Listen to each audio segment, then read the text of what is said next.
Cerca de 30% da população brasileira sofre de um problema que você não imagina: a constipação intestinal, também conhecida como prisão de ventre ou aquela dificuldade para fazer o número 2. Com certeza você já se sentiu cheio demais para comer qualquer coisa. Pior até, se sentiu cansado, de mau humor, sem vontade de fazer nada e com dificuldade até para pensar. Pode até não parecer, mas esses são alguns dos sintomas da constipação. Mas o que mesmo que a prisão de ventre faz com o seu corpo? E como saber se você sofre desse problema e que efeitos ele tem sobre a sua saúde? E afinal, o que você pode fazer para evitar a constipação? Bom, a prisão de ventre ocorre quando você só vai ao banheiro 3 vezes ou menos por semana, sendo que, quando consegue ir, faz muito esforço e sente dor. Além disso, outra característica da constipação intestinal é a presença de fezes duras, secas e pequenas, o que dificulta a evacuação. Nesse sentido, estar constipado por alguns dias por causa de alguma situação específica não traz grandes riscos à saúde. Por exemplo, durante viagens, mudanças, doenças ou momentos de estresse, é comum seu intestino sentir a mudança dos seus hábitos. O intestino forma 2/3 do nosso sistema imunológico. Ele é capaz de extrair toda a energia que precisamos dos alimentos e produz mais de 20 hormônios próprios.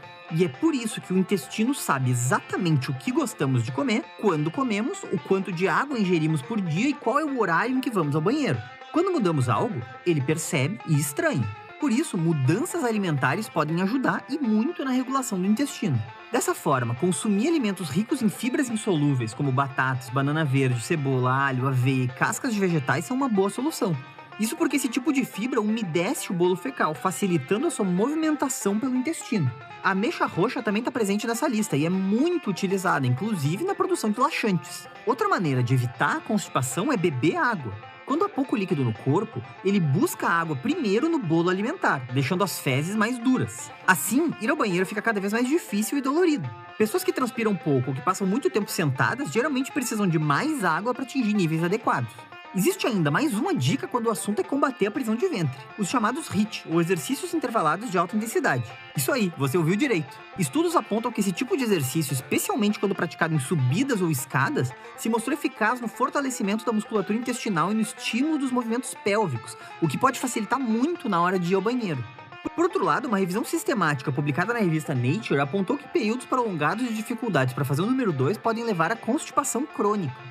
E é aqui que você precisa ter cuidado. Se percebe que o problema já dura mais de 3 meses, o ideal é que você procure um médico. A constipação crônica pode causar alguns problemas sérios, como hemorroidas e o chamado prolapso retal. E pior ainda, a própria constipação crônica pode ser um sintoma de outras doenças intestinais e hipotireoidismo, por exemplo. Muitas pessoas tentam resolver a constipação crônica por conta própria com o uso de laxantes. Mas isso, na maioria das vezes, não é uma boa ideia. É que quando vamos ao banheiro normalmente, esvaziamos apenas a última parte do intestino grosso, chamada descendente, e ela demora de 12 a 24 horas para ser preenchida de novo. Já com o uso de laxantes, pode ser que a evacuação seja das 3 partes do intestino grosso: ascendente, horizontal e descendente. Então, o corpo pode demorar até 3 dias para que o bolo alimentar atinja o intestino grosso novamente. Quem não tem essa paciência e usa um laxante atrás do outro pode atrofiar alguns músculos intestinais e provocar danos nervosos, levando à dependência dessa medicação. E você já ouviu falar em probióticos? Esse nomezinho pode parecer complicado, mas ele pode dar uma vida nova para o seu intestino, literalmente. Probióticos são bactérias ou leveduras que podem ser ingeridas em cápsulas ou em bebidas fermentadas, como kefir e kombucha.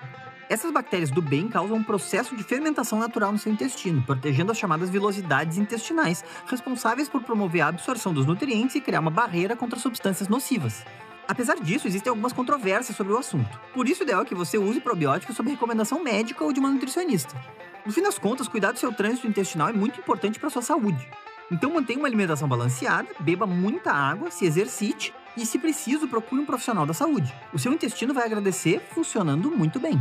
E, Legião, gostaram do vídeo? Vocês sofrem com prisão de ventre? Conheciam essas dicas para evitar esse probleminha? Contem pra gente nos comentários, a gente vai adorar saber. Forte abraço e até a próxima!